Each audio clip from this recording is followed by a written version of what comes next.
Hello student, good morning. आज class 9 के student social science पे सेकंड चैप्टर हिस्ट्री का पढ़ रहे हैं।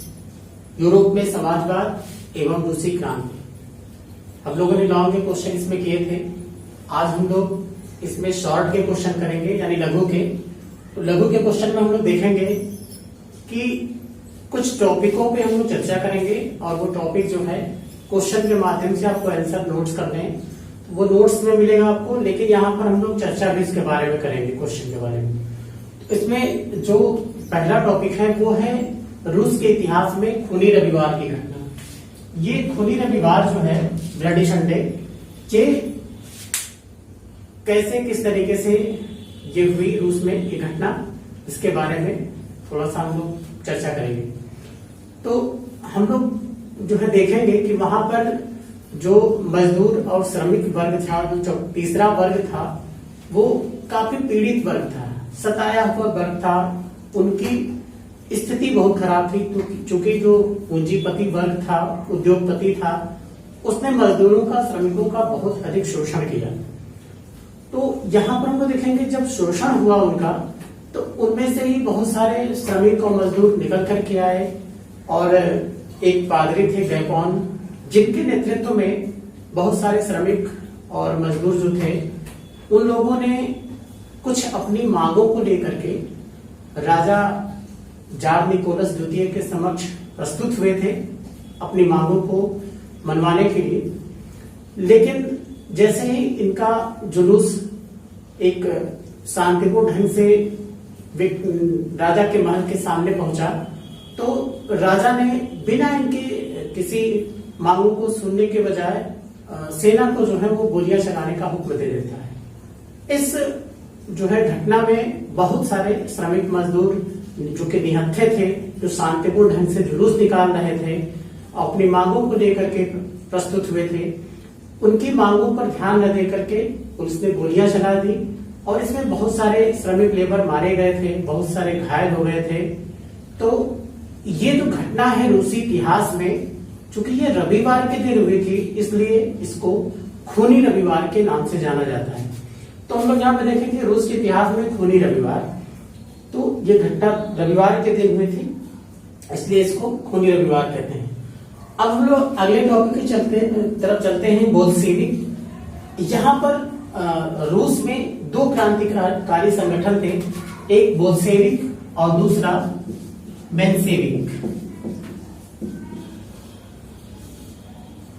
बोल्शेविक और मेंशेविक। अब हम लोग यहाँ पर थोड़ा सा देखते हैं, बोल्शेविक के बारे में थोड़ा सा चर्चा करते हैं कि रूस की क्रांति का जो जनक था लेनिन जो था, वो उसका जन्म जो हुआ था वो 22 अप्रैल 1870 को हुआ था। यह साम्यवादी क्रांतिकारी, राजनीतिज्ञ और राजनीतिक सिद्धांतकारक था। रूस में यह बोल्शेविक की लड़ाई के नेता के रूप में जाने जाते हैं, प्रसिद्ध हैं। कार्ल मार्क्स के विचारधारा से ये बहुत ज्यादा प्रभावित थे। और बोल्शेविक जो था वो रूस में औद्योगिक श्रमिकों की एक राजनीतिक पार्टी थी, और जो लेनिन थे वो इनके प्रमुख नेता के रूप में थे, जो इनका नेतृत्व कर रहे थे, बोल्शेविक के प्रमुख नेता थे। अधिकांश औद्योगिक श्रमिक जो थे वो इन्हीं की पार्टी में थे। यह गुट जो था वो क्रांतिकारी विचारधारा में विश्वास रखता था। उनका विचार था कि जिस देश में न तो संसद हो और न ही नागरिकों का कोई जनतांत्रिक अधिकार दिए गए हों, तो वहां पर शांतिपूर्ण तरीके से कोई परिवर्तन नहीं लाया जा सकता। और अंत में 1917 में रूस में एक क्रांति लाने में जो है ये पार्टी जो है, ये दल जो है वो सफल रही। इसीलिए लेनिन को रूस की क्रांति का जनक माना जाता है। अब बात करते हैं मेंशेविक की। मेंशेविक में भी मेंशेविक का जो प्रमुख नेता था वो करेंस्की था, ठीक है, करेंस्की।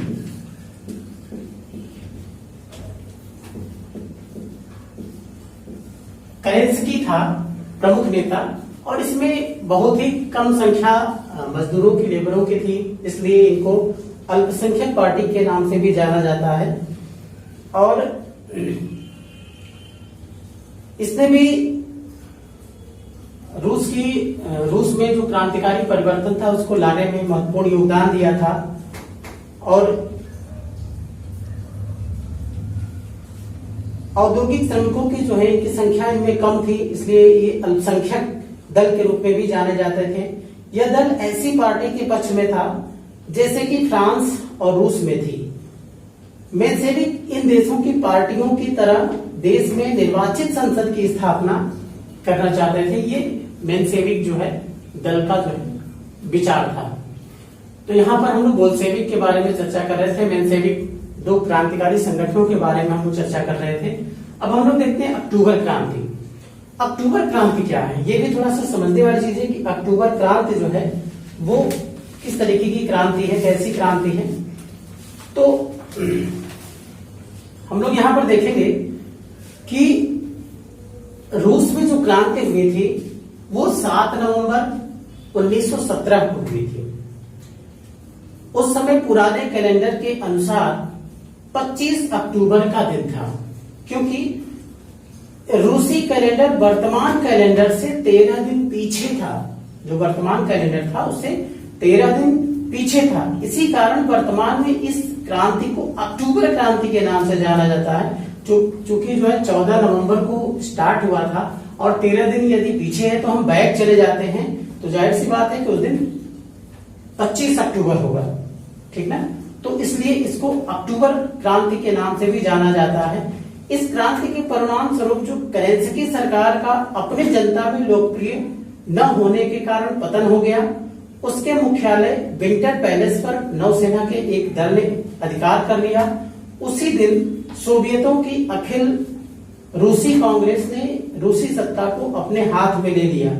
केरेंस्की देश छोड़कर भाग गया और लेनिन के हाथों में सत्ता की बागडोर आ गई। अब यहाँ पर पूरी तरीके से जो रूस था वो बोल्शेविकों का यहाँ पर कब्जा हो गया, क्योंकि पूरी सत्ता जो थी वो लेनिन के हाथ में आ गई थी। तो ये अक्टूबर क्रांति कहलाती है। अगले क्वेश्चन की तरफ हम लोग चलते हैं, क्योंकि हमारे कंप्लीट हो गए हैं। चौथा है पूंजीवादी विचारधारा और समाजवादी विचारधारा।